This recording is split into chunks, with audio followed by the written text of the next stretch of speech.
case to show you just the selection. And it's all done. I'll close this and open it back up. So turn off the vector. You can see that it's 2 cross-hatched low-density fills. They're at like 12 or 15 density. And then just to even everything out, the actual top stitching is a very low-density 22 density horizontal fill. Just the selection. So the reason this works is we are crossing over the thread, and so the loops kind of get crossed over by other loops and keeps everything at the same level. So another thing you can do with this is add a border. So we know that we would hit shift and click on single line. That's such a cool feature. I don't know if everybody knows that feature or not, Scott, but that is a really cool feature. Shift and control. I do that all the time. I mean, another way to do it would be to go under the change element type, and you could change a vector fill to a regular fill. But still, the shift, that it's just like makes you really look like a pro when you do that kind of thing. So I mean, you think of how many clicks. It's 1 click to highlight it, 1 click to convert it. If your object properties is already on your other screen or something like that, you got styles. This can stay up, and then you just click on apply and you're done. So that would be that's a Pro Plus feature, or is that available in Design Shop level? Do we know? The control and shift click? Yeah. Nate, do you know this? I don't either. We will check and we'll post that, but I believe that's a Pro Plus feature only. So I'll show you what all I've done. But in a nutshell, it's going to only cover large objects because this is a big filled area kind of stitch effect. So I picked the 22 density like I told you. Trapunto squares off the edges. If you're not going to put a border, column border around the letters, this is a good one to pick. Play around with that. And what's important, though, is underlay. So really, the underlay does the bulk of the heavy work here. We have 2 cross-hatched underlay, so you can see one is right here, 15 density, 45 angle, same density, 135, so they're perpendicular to each other. So the 2 underlays do, like I said, the heavy lifting, and then the top stitching just evens it out with a 22 on top. One more important concept. You really have to enlarge your lock stitch length because the thread is so much thicker. I mean, we're going to be using harpoon kind of needles, like hundreds. So the tie-in, tie-off amount, as you can see right here, is 10 points or 1 millimeter. 3 stitches, an odd number on the tie-in is always good, like it is with all different threads.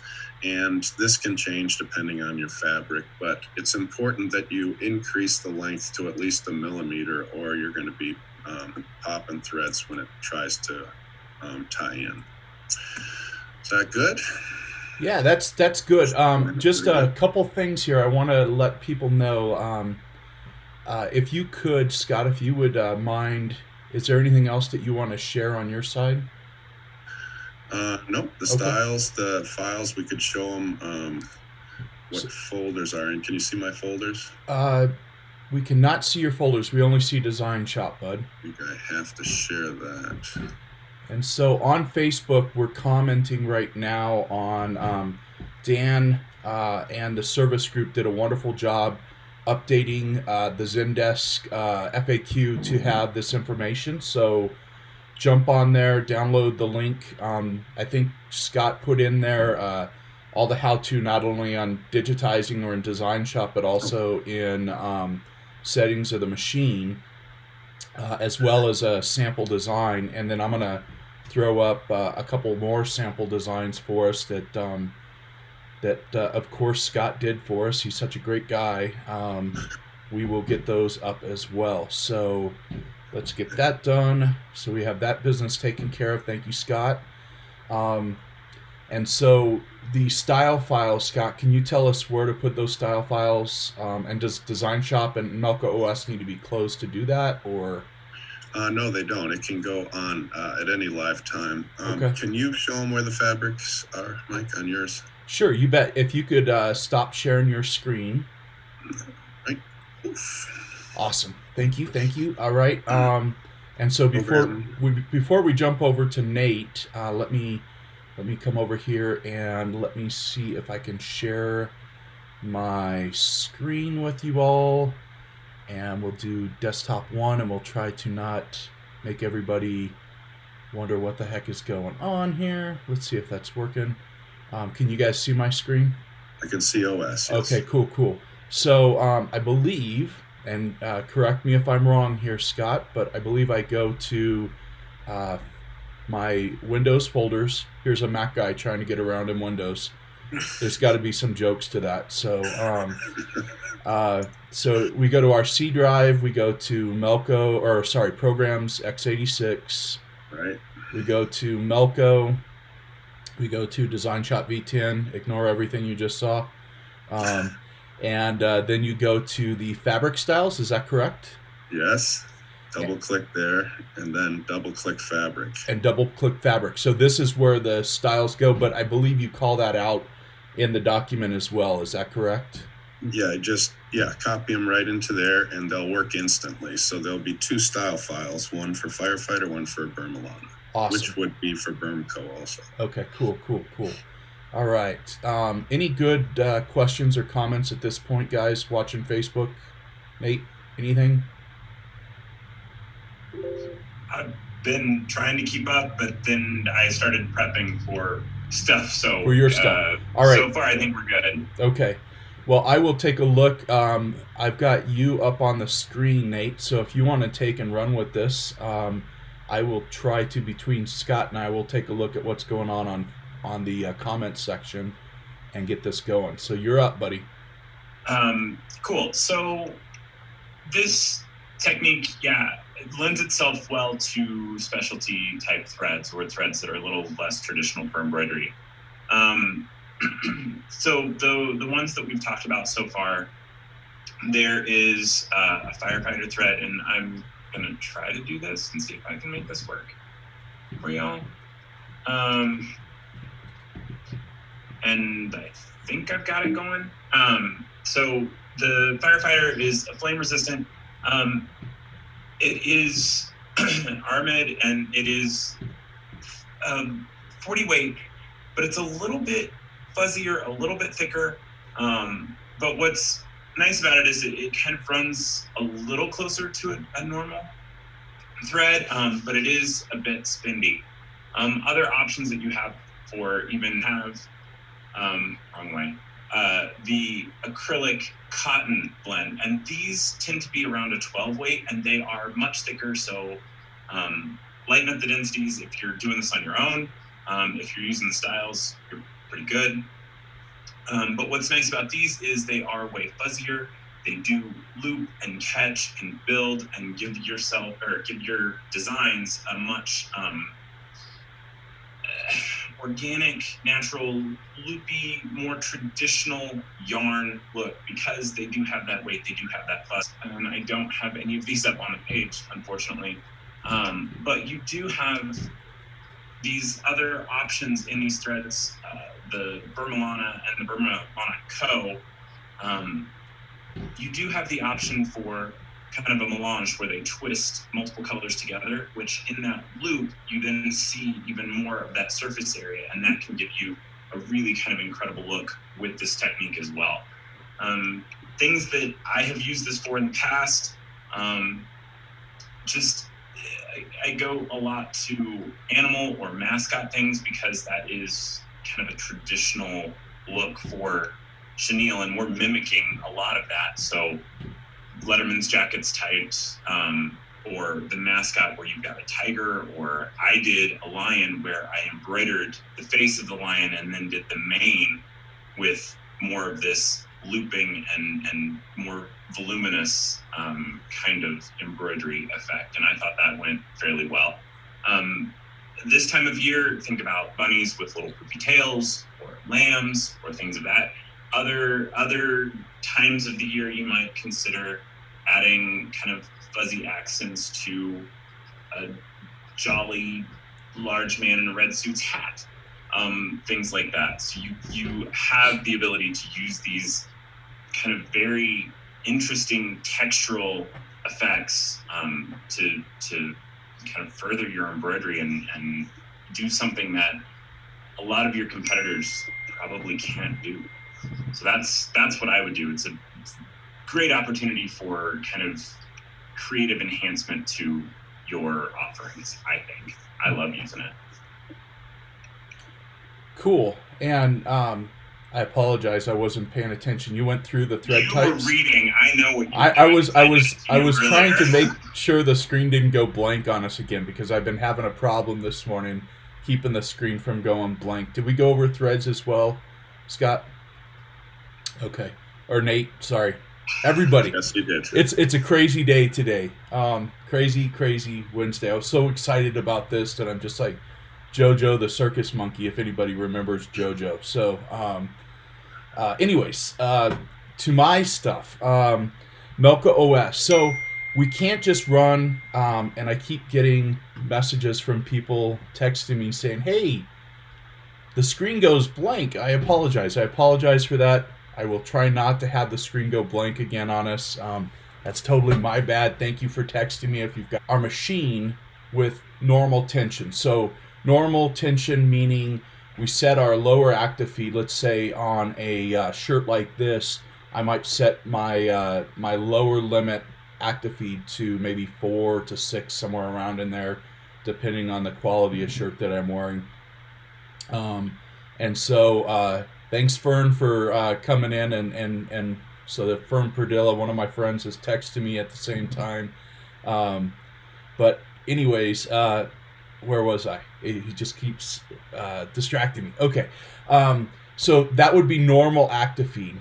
What we want to do is we want to, like the guys were talking about, we want to overfeed the thread. So what we're trying to do, let me grab a sample here, is we've got our, I am not a super fan. I think this is what Fern was saying in his text.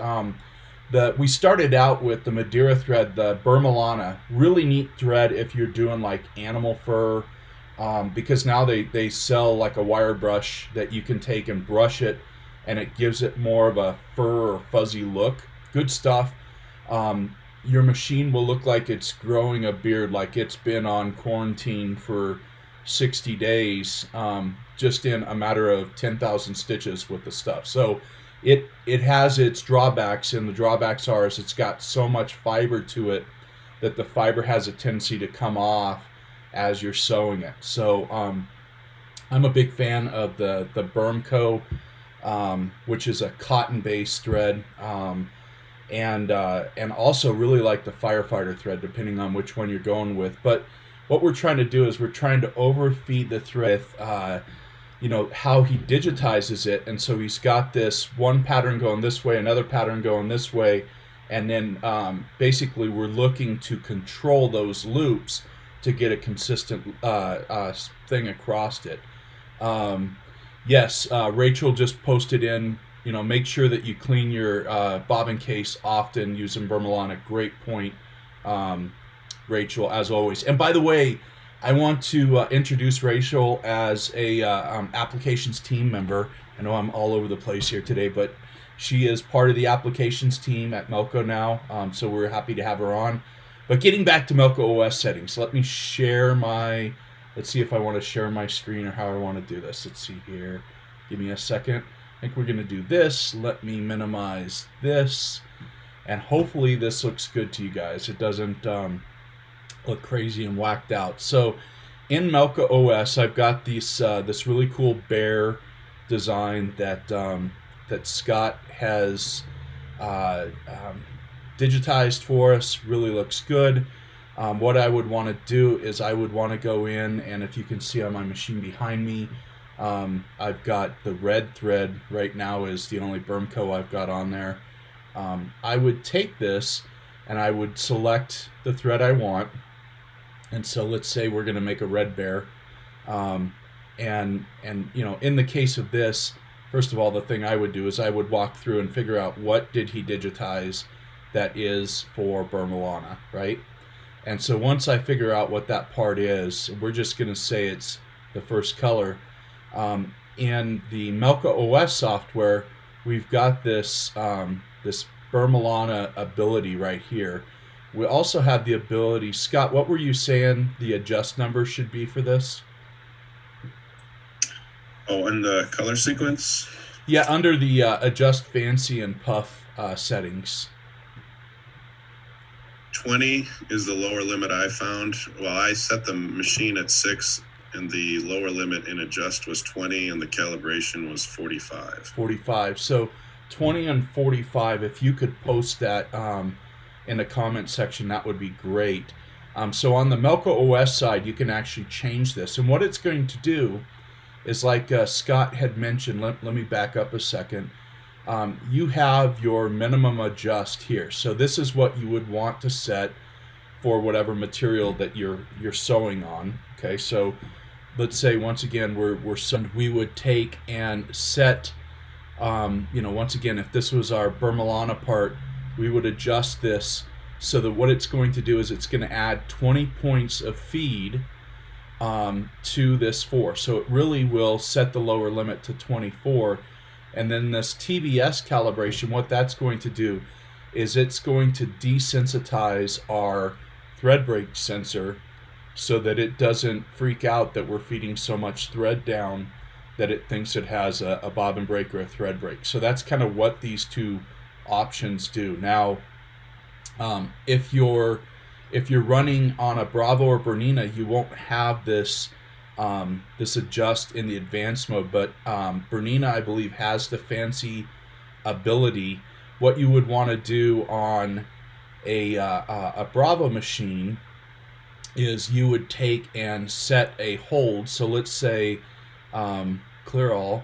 At the very beginning, you would set, if it's Burmalana, you would manually set your active feed settings to what you want. So you would set this to 24. You might want to put a maximum of maybe about 10 above that. And then you would put a hold so that you can go over and drop the minimum preset back down to where it should be for any of the normal stitches that you're going to do in the design. So that's how you can get around that with the Bravo. It's not quite as automatic as the EMT16X is or the Plus is, but you can still do the micro chenille effects with it. Now, at the same time, you may need to, and let me stop sharing my screen for a minute. Let me get over to there. Give me 1 second here, guys. Not the right screen. Let me see if I can get it back over here. Minimize. There we go. Stop sharing. Oops. I am not sharing that screen. I am going back here. Okay, cool. In that, you are probably going to need to use a lot larger needle, and this is going to segue into Josh. So you can kind of get away. I think, who was it that said they were sewing firefighter thread with a 75 needle? Was that you, Scott? Yes, I did. I didn't have any issues. Wow. So, yeah, I mean, you might try the firefighter thread. I know that Ganold makes a thread as well. We obviously love our Madeira threads. We're partnered with them and think they're great. But if you're a Ganold fan, totally understand it. Or if you're using, I don't know, does Ackerman have anything like this? I would think they would. Or Amen, sorry. Nobody? Bueller? Okay, nobody's shaking their head. So maybe check with them and see if they do have something. You might have to experiment with it. But the Madeira stuff that Nate talked about is really, really good. So let me pass it over to Josh. And Josh, take it away, bud. Right.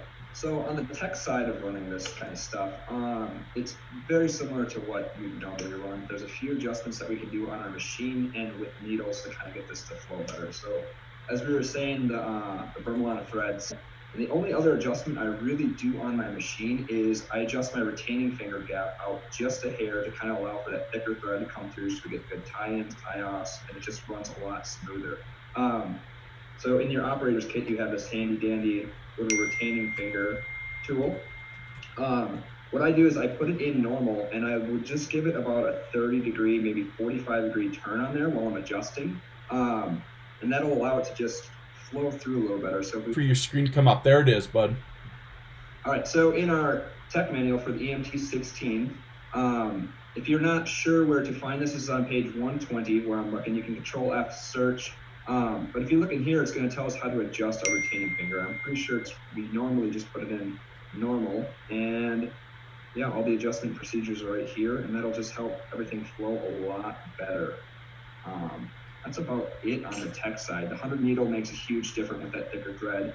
I ran some with the Bermco last night and the regular Bermolana. And in my shop, I found the Bermolana obviously gets a little bit more fluffy on there, but the Bermco ran really smooth, and there's not too much of a difference. And you guys were saying they got those brushes now that you can use and kind of get that out. So in a fast-paced production area, I would go that Bermco that ran really, really smooth. So that's about it on adjustments. There's not really too much more on the machine, but moving that retaining finger helps a little bit. Don't forget to put it back in when you're done now. Cool. Josh, thank you. But yeah, if you left it out, what would happen? Just out of curiosity. You're just not going to get as good a sew as you would. I mean, it's not going to hurt anything too much, but your tie-ins, tie-offs, all that good stuff is going to go out of whack a little bit. Your TBS sensor, you'll kind of see that adjust a little bit higher. I left mine out last night, and I switched back to regular polyester thread, and my active feed was way up in like 25 on something that should have been like a 10. So okay. I realized, all right, I should put that back in. And, yeah, we're right back to normal. So. And Josh, what's your phone number in case I forget how to put my retaining finger back? What's it say on your business card for yours? So, one other point I have is the Bermolana being 12 weight is just so thick that your stitch counts go way down. That full 14-inch Melco fill front with a border around it's like 20,000 stitches, so you really can get through designs fast. Yeah, and I've got some really cool images after the live is over. I'll post them from one of our Bravo dealers. I think it's the garment printer. Fern Padilla has been texting me, and so yes, Ted, it's my phone. Guilty as charged. It's dinging. Actually, it's my computer that's dinging. Fern's been sending all kinds of really cool designs. They've just gone nuts with the Bermolana. And Scott, I apologize. I left the screen on you. It's me. So some really cool stuff. I would love to see anybody else that's got like cool stuff that you've done with Bermolana using the micro chenille. We also call it fancy stitches. I guess micro chenille doesn't have a good German translation, so fancy stitches is more of our global call of it versus the German side of, or the United States side. We kind of like micro chenille. It more has a true calling to it. But yeah, guys, anything else that you want to bring up? Oh, I saw one comment. Someone asked, what about bobbins? Do I need to turn off bobbin detection when I'm doing this? The answer to that is, I think, and correct me if you guys think differently, but for me, if I use that feature, the micro chenille feature in the color sequence, if I've got the Melco OS software, if I use that, I do not have to turn off my bobbin detection. But if I'm fooling the system, like if I'm on the Bravo system, you may have to play with turning off that bobbin. You're going to just have to try it, and it's going to depend on. Yeah, go ahead, Josh. I found with the settings that Scott said with the feed and that TBS at the 45, I mean, I was running nonstop. I didn't have any bobbin breaks, thread breaks, anything like that. Cool. And that's assuming you're on the newest software. Yeah, so I guess if you're using settings by color, you probably have to turn it off, where if you use the checkbox, the icon, you don't have to. Anybody going to talk about thread and the needle? That's a good Good question. Who wants to take that one? I'll do it. All right, go Nate. So there are these super fun, and I happen to have them on my desk because my mother sent them to me. For the larger needles. You have such a great mother. She's kind of. She is awesome. She had the machine. She brought it back to me a few Christmases ago, and found these and mailed them back to me. They're like these little dental loops. They're kind of crazy. This is a big box of them. But you can, for the larger needles, you can use them as you put one end in, and then you put the thread through the loop itself and use that to thread the needle. I usually don't have these. So what I'll do is I will snip a piece of polyester thread and make my own little loop that way, put both ends through the eye of the needle and create that loop, and then put the thicker yarn thread through that loop and pull that through the needle. Otherwise, it gets a bit rough trying to thread those needles with a huge piece of yarn. Yeah, you end up looking like the bobbin case from licking the end of the thread. You have all the fiber. No soggy ends. Oh, sorry. Forgot about the when pandemic. I used to say that when I was at the school for needlework. Yep. No soggy ends. What Scott? I used to mention in class is the Vermilon and Firefighters fibers stick out straight sideways, so you can lick it, you can burn it, you can do whatever, and it's like, as I used to say, trying to put a cat in a bathtub, right? It spreads right out, and it doesn't want to go. So, yeah, threading polyester is the way to go. One other thing that we forgot to mention: the threads, these threads that we've been talking about, Vermilon, Bermco, the firefighter thread, all those threads, I found that running them somewhere between like about 700 stitches a minute is a sweet spot for it. One other thing is the thread, because it's so much thicker, when it's coming off the cone, so when I'm running this thread back down into itself, and once you get it, you can try this. When you run it back down itself, it is actually kind of tough for it to come off. So that's why we're running at a little bit slower speeds, is to try to accommodate for its self coming off of it. I've seen some people use it where they'll take a wire and pull the wire up off the machine, guide the thread through that, and then back down through the cone to try to let that thread relax. I found that I don't need that, but it's something to look at. Once again, this is not a proven science, but boy, how cool is it that the machine that you've invested in has the ability to do something other than traditional embroidery. So instead of having to invest, I think the last time I checked on a chenille machine, I think they come in right around 20 grand-ish, and it's been quite a while since I've looked at them. But I mean, man, to not have to buy another machine and be able to offer something like micro chenille is a very cool feature. Do we have any other comments that we should point out from our wonderful people? Been trying to keep up. I don't see anything, and if I missed it, I'm really sorry. Okay. Well, we do a wonderful job reviewing any comments. Dan and the service team do a wonderful job. If you have questions, you can always email us at applications@melco.com. But from the applications team, we've got the documentation up there. We've got designs.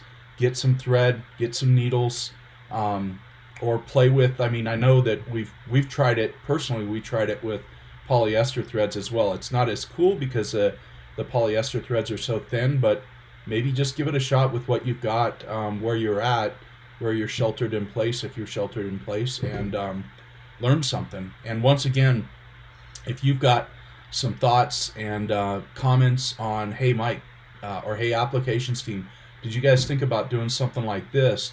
Man, we would love to hear that from you. So I think let's see, Doug Razor just comment, what a bunch of good-looking guys. Flattery will get you everywhere. Doug, Nowhere. put your glasses on, buddy, because the only good-looking guy here would be Josh. So, and maybe Scott and Nate, but definitely not this bald guy. So I'm actually trying to grow my hair out, but this is 2 weeks worth, and there's nothing on top yet. So stay safe out there, and keep embroidering, man. There is a lot of business to be had. I've heard a lot of people making money on masks now. Donations are cool, but don't be afraid of selling what you do with your business to stay busy, okay? Anything we can do, email us at applications@melco.com. Shout out to our sales team. You guys are awesome. Our exec team, you guys are awesome too. I always say that because, hey, guess who signs the paycheck? Just saying. I'm just kidding.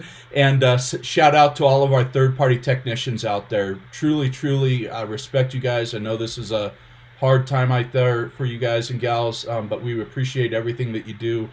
And mostly, customers, stay busy. Let us know if we can help. Take care.